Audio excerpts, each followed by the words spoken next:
सध्या सीएसएमटी परिसर अत्यंत संवेदनशील भाग आहे आणि या परिसरात महत्त्वाची कार्यालये, रुग्णालये आहेत आणि या परिसरात मोठ्या संख्येने मराठा कार्यकर्ते जमलेले आहेत।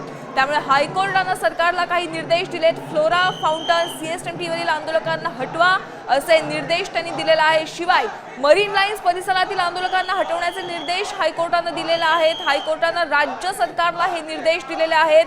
काल मरीन ड्राइव्ह परिसरात काही आंदोलनकर्ते समुद्रात उतरलेले होते, त्यामुळे खबरदारीचा उपाय म्हणून हायकोर्टाने राज्य सरकारला हे निर्देश दिलेले आहेत।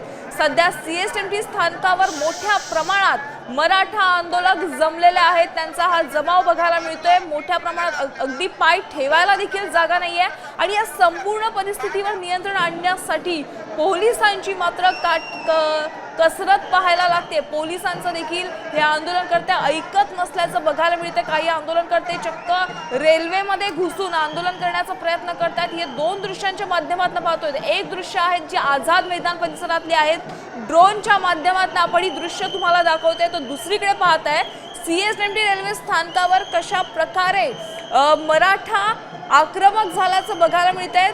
मात्र मराठा आंदोलकांची संख्या बघता या ठिकाणी पोलिसांची संख्या फार कमी दिसते।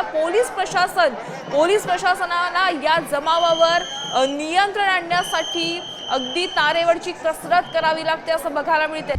आता isakal.com आहे देशातील नंबर 1 ची मराठी न्यूज वेबसाईट। प्रत्येक अपडेटसाठी isakal.com ला नक्की भेट द्या।